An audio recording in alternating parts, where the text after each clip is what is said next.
आज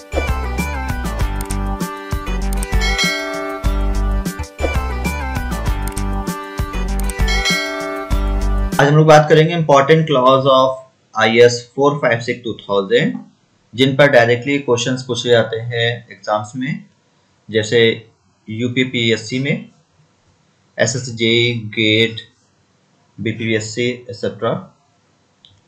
सो क्लॉज है, first clause है that is 15.1, samples from fresh concrete shall be taken as पर IS 1199। So जो भी फ्रेश कंक्रीट आप लोग सैंपल्स के लिए वो एज पर लोगे IS 1199।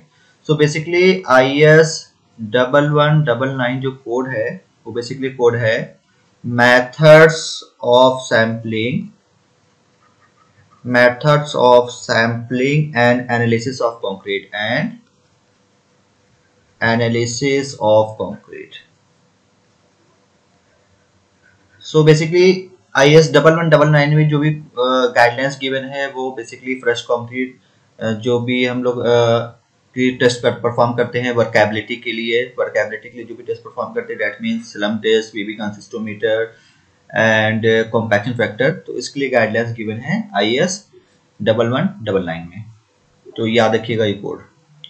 सेकेंड चीज क्या है, the cube shall be made cured and tested at 28 days in accordance with IS 516। so जो भी क्यूब्स को हम लोग प्रिपेयर करते हैं, क्यूरिंग करते हैं और टेस्ट करते हैं 28 डेज पे, वो as per the code IS 516। So basically IS 516 जो कोड है वो है methods of test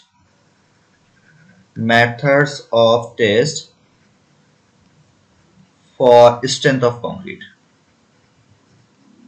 so strength of concrete means compressive strength, flexural strength के लिए जो गाइडेंस गिवन है वो IS 516 में है कि आपका जो सैंपल कैसा क्योर होना चाहिए, कैसे बनाना है आपको और कैसे टेस्ट करना है, वो IS 516 में गिवन है। तो ये कोड दो इंपॉर्टेंट कोड है, आपको याद रखिएगा कोड के नेम।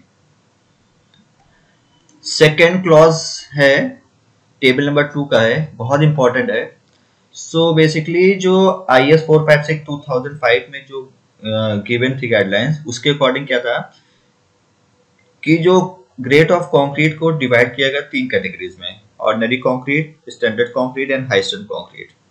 सो ऑर्डिनरी कंक्रीट के लिए जो ग्रेड डिजिग्नेशन होगा दैट इज M10। तो M10 का मतलब क्या, M यहाँ पर रिप्रेजेंट कर रहा है that is mix and 10 represent कर रहा है that is characteristic compressive strength of concrete eight 28 days in newton पर एम स्क्वायर। सो 10 का मतलब क्या होगा, that is characteristic compressive strength of concrete eight 28 days in newton पर एम स्क्वायर, दैट इज 10 होगी यहाँ पे, ठीक है। सो इसके अकॉर्डिंग जो है ऑर्डिनरी कंक्रीट के लिए कितने ग्रेड्स हैं, that is M10, M15, M20, मतलब कि 3 ग्रेड्स डिजिग्नेशन गिवन है। स्टैंडर्ड कंक्रीट के लिए M25 से लेकर M55 गिवन है, और हाई स्ट्रेंथ के लिए गिवन है दैट इज M60 से लेकर M80 तक है। बट जो न्यू अमेंडमेंट आया है IS 456-2000 that is amendment number 4 मई 2013 में जो आया है, तो इस अमेंडमेंट के अकॉर्डिंग जो है ऑर्डिनरी कंक्रीट के जो ग्रेड डिजिग्नेशन है वो वही है, सेम है, दैट इज M10 से लेकर M20। स्टैंडर्ड कंक्रीट के लिए यहाँ पे चेंज हो गया है, पहले कितना था, M25 से लेकर M55 तक है। अभी जो नया जो अमेंडमेंट आया है उसके अकॉर्डिंग क्या है, M25 से लेकर M60 तक हो गया है, स्टैंडर्ड कंक्रीट हो गया। इसी तरह हाई स्ट्रेंथ पहले क्या था, M60 से लेकर M80 तक था, अभी क्या है कि न्यू अमेंडमेंट के अकॉर्डिंग दैट इज M65 से लेकर M100 तक हो गया है। तो ये इंपॉर्टेंट है, ठीक है। सो अब न्यू अमेंडमेंट के अकॉर्डिंग क्या है, दैट इज टेबल नंबर 2 के अकॉर्डिंग क्या हो गया कि ऑर्डिनरी कंक्रीट कितने ग्रेड डिजिग्नेशन हो गए, दैट इज 3, M10 से लेकर M20, दैट इज 3 हो गए। इस तरह स्टैंडर्ड कंक्रीट के कितने होंगे, that is 8, that is M25 से लेकर M60 तक। इसी तरह हाई स्ट्रेंथ के लिए कितने हो गए, 8 हो गए, दैट इज M65 से लेकर M100 तक हो गए। तो ये इंपॉर्टेंट क्लॉज है, इसको याद रखिएगा, इससे बहुत ज्यादा क्वेश्चन पूछे जाते हैं। नेक्स्ट क्लॉज है दैट इज 15.1.1। इसमें क्या गिवन है, in order to get a relative quicker idea of the quality of the concrete, optional test on the beam for modulus of rupture at 72 ± 2 hours और 7 days और compressive strength test at 7 days may be carry out in addition to 28 days compressive strength. मतलब कि क्या अगर आपको quicker idea चाहिए quality of concrete के लिए, तो बीम्स के लिए आप जो है पहले कर सकते हैं एक एडिशनल जो है ऑप्शनल टेस्ट परफॉर्म कर सकते हैं। वो कर सकते हैं आप 72 ± 2 आवर्स और 7 days पे भी आप कर सकते हैं, ठीक है। और कंप्रेसिव स्ट्रेंथ के लिए भी आप क्या कर सकते हैं, 7 days पे आप टेस्ट कर सकते हैं additional optional test in addition to 28 days। मतलब आपको 28 days पे तो करना ही है, बट 7 days पे भी आप कर सकते हैं टेस्ट, ठीक है, एडिशनल टेस्ट परफॉर्म कर सकते हैं। और गाइडलाइंस ये भी गिवन है, the 28 days compressive strength specified in table 2 shall done with the criteria for the acceptance or rejection of the concrete। It means कि अगर सपोज M20 ग्रेड का कंक्रीट आप क्यूब को टेस्ट कर रहे बना रहे हैं कंक्रीट, तो 28 डेज पे जो कैरेक्टरिस्टिक कंप्रेसिव स्ट्रेंथ आनी चाहिए वो 20 न्यूटन पर mm² आनी चाहिए। सो अगर 28 डेज पे स्ट्रेंथ पे अगर नहीं आती है स्ट्रेंथ, ठीक है, टेबल 2 जो आपको गिवन है पहले मैंने शो किया है, तो उसके अकॉर्डिंग जो है उस क्राइटेरिया के अकॉर्डिंग जो है आप एक्सेप्ट और रिजेक्ट कर सकते हो, ठीक है। ये जो 7 डेज पे आप जो टेस्ट कर रहे हैं वो एडिशनल टेस्ट है, ठीक है। सेकेंड क्लॉज है that is 15.4 test results of sample. So इसमें क्या गिवन है, the test results of the sample shall be average of the strength of the 3 specimen. That means कि जो भी आप टेस्ट परफॉर्म करेंगे वो इसके लिए जो सैंपल टेस्ट करेंगे वो 3 सैंपल्स टेस्ट करेंगे और उसकी जो एवरेज होगी स्ट्रेंथ वही मानी जाएगी, ठीक है। अब बात आगे बढ़ते हैं। इसमें लिखा हुआ है the individual variation should not be more than ±15% of the average. That means अगर आप 28 डेज पे 3 सैंपल आप टेस्ट कर रहे हो, तो फर्स्ट सैंपल की सपोज स्ट्रेंथ आती है 22, सेकंड स्ट्रेंथ की आती है दैट इज M20 ग्रेड की बात कर रहे हैं एग्जांपल जस्ट लाइक। तो फर्स्ट सैंपल की स्ट्रेंथ आती है 28 डेज पे दैट इज 22 न्यूटन पर mm²। सेकंड स्ट्रेंथ को सैंपल की स्ट्रेंथ आती है suppose 24 and suppose third sample की स्ट्रेंथ आती है दैट इज 35।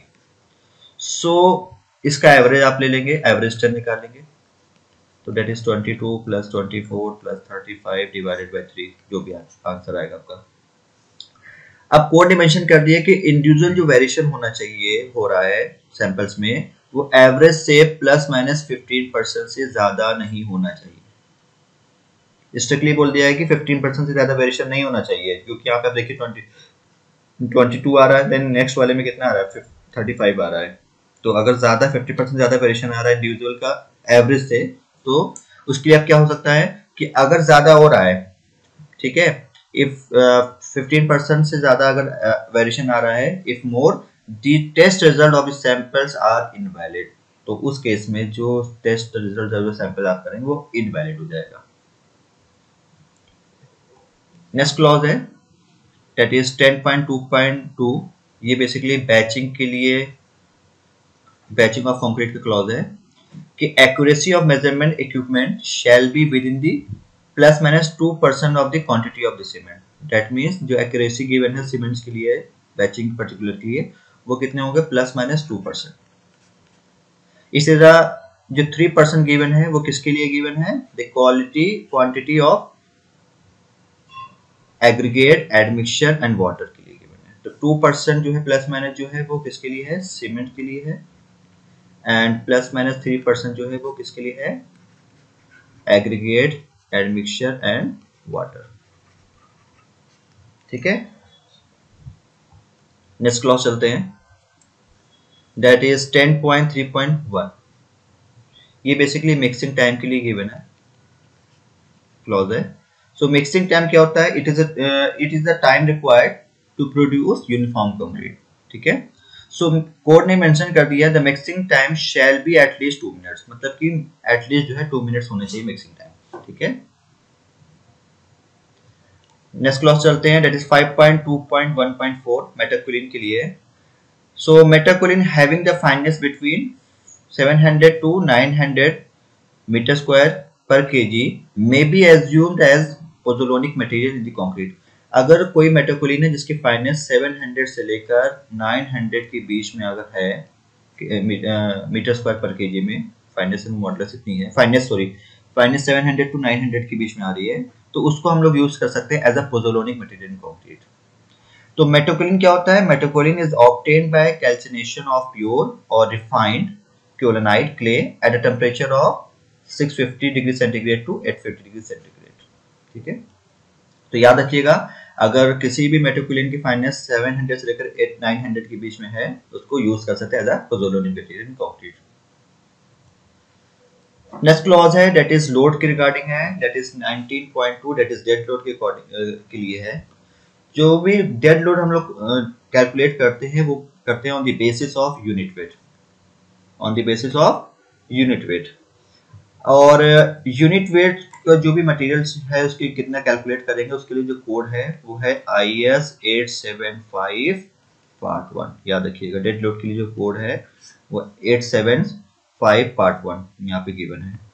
और कोड ने मेंशन कर दिया है कि PCC that is plane concrete cement, plane concrete के लिए या प्लेन सीमेंट कंक्रीट के लिए जो यूनिट वेट आप लेंगे वो 424 किलो न्यूटन पर मीटर क्यूब, एंड RCC के लिए जो आप लेंगे unit weight that is 25 kilo Newton पर मीटर क्यूब। याद रखिएगा, यहाँ पे मेंशन ऑलरेडी। इसी तरह नेक्स्ट क्लॉज है impose load, it means live load, wind load और स्नो लोड के लिए कौन सा कोड यूज करते हैं। तो इम्पोज लोड के लिए जो कोड है वो है 87 पार्ट 2 है, विंड लोड के लिए 87 पार्ट 3 है। ठीक है, एंड स्नो लोड के लिए 87 पार्ट 4 है। तो कोड याद रखिएगा, कोड्स पूछा जाता है कि विंड लोड के लिए कौन सा कोड यूज करते हैं तो आपको पता होना चाहिए विंड लोड के लिए 875 पार्ट 3। तो इस टाइप से क्वेश्चन पूछे जाते हैं। नेक्स्ट क्लॉज है दैट इज 19.4, ये अर्थक्वेक फोर्सेस के रिगार्डिंग है। So the earthquake forces shall be calculated in accordance with IS 1893। तो याद रखिएगा, अर्थक्वेक के लिए फोर्स को जो कैलकुलेट करते हैं वो किसके अकॉर्डिंग करते हैं? IS 1893 के अकॉर्डिंग करते हैं कोड। तो कोड नंबर याद रखिएगा, ये बेसिकली अर्थक्वेक के लिए। इसी तरह नेक्स्ट क्लॉज है that is 19.7, combination of loads. So combination of loads के लिए आप कौन से कोड को रेफर करेंगे? That is IS 87 part 5। तो उसको याद रखिएगा, कॉम्बिनेशन ऑफ लोड के लिए होता है code 875 part 5। Okay, thank you.